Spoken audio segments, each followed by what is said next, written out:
किसी ने बड़े कमाल की बात कही है कि अवसर और सूर्योदय में एक ही समानता है, देर करने वाले हमेशा इन्हें खो देते हैं।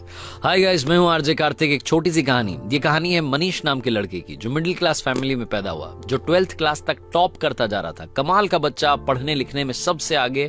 फैमिली को उस पर गर्व था। फैमिली को लगता था कि बच्चा जब बड़ा हो जाएगा तो कुछ कमाल करेगा, हम लोगों की लाइफ बदल देगा, हमारी फैमिली में हैप्पीनेस आ जाएगी, सब कुछ बदल देगा सिर्फ और सिर्फ ये लड़का। लेकिन वो लड़का जब 12th क्लास पास करके कॉलेज में गया तो उसकी लाइफ बदल गई।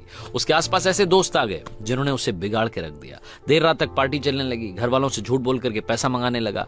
घर वालों को समझ में आ रहा था। उन्होंने एक दिन इसको समझाने की कोशिश की, लेकिन मनीष ने घर वालों को डांट दिया कि आप मुझे ज्ञान मत दीजिए, मुझे सब कुछ मालूम है और आपके ज्ञान से बात नहीं बनेगी, आप शांत रहिए, मैं अपनी जिंदगी जी लूंगा। घर वालों ने कुछ नहीं बोला।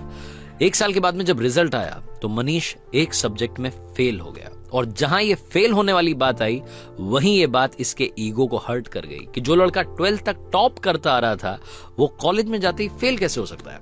और ये जो फेल होने वाली बात थी इसके मन में, इसके दिमाग में इतना घर कर गई कि ये घर में बंद हो गया, एक कमरे में रहने लग गया, घर वालों से बात करना बंद कर दिया, दोस्तों के फोन उठाना बंद कर दिया, यहां तक कि बाहर आना जाना बंद कर दिया।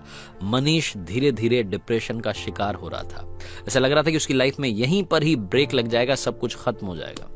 मनीष जिस स्कूल में पढ़ता था, जहां से 12th पास आउट की थी, वहां के प्रिंसिपल को जब ये बात मालूम चली तो उन्होंने मनीष को अपने से मिलने के लिए बुलाया, डिनर पर बुलाया। वो इन्विटेशन ये रिजेक्ट नहीं कर सका, इसको मानना ही था कि न्योता आया था, प्रिंसिपल साहब के यहाँ जाना था। तो मनीष पहुंचा शाम में, और इसने देखा कि प्रिंसिपल साहब गार्डन में बैठे हुए थे, अंगीठी पर हाथ ताप रहे थे, सर्दी का माहौल था।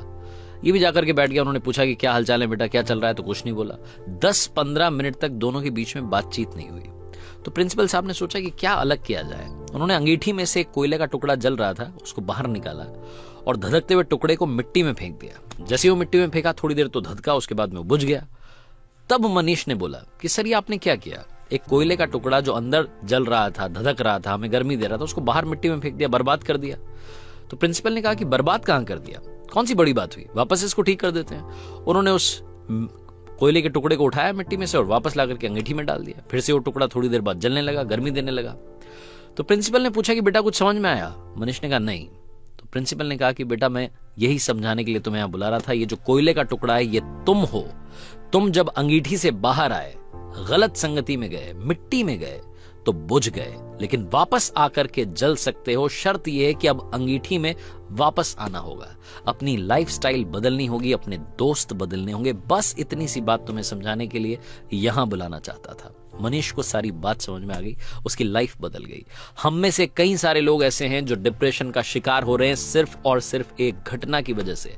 हो सकता है जिंदगी किसी मोड़ पर आप फेल हो गए हों और आपको लग रहा हो कि सब कुछ बर्बाद हो गया है, इससे आगे कुछ नहीं हो सकता। एक कोट मैंने पढ़ा था, मुझे बड़ा पसंद है, लाइफ गोज ऑन, जिंदगी चलती रहती है, so just keep going. Life goes on, so just keep going. चलते रहिए, सब कुछ अच्छा होगा, ये विश्वास रखिए। आरजे कार्तिक एक बार फिर आपसे कहेगा कि अगर फेल होना बहुत बड़ी बात है तो ऐसा मत सोचिए। फेल होने के बाद बाउंस बैक करना सबसे कमाल और सबसे जरूरी बात है।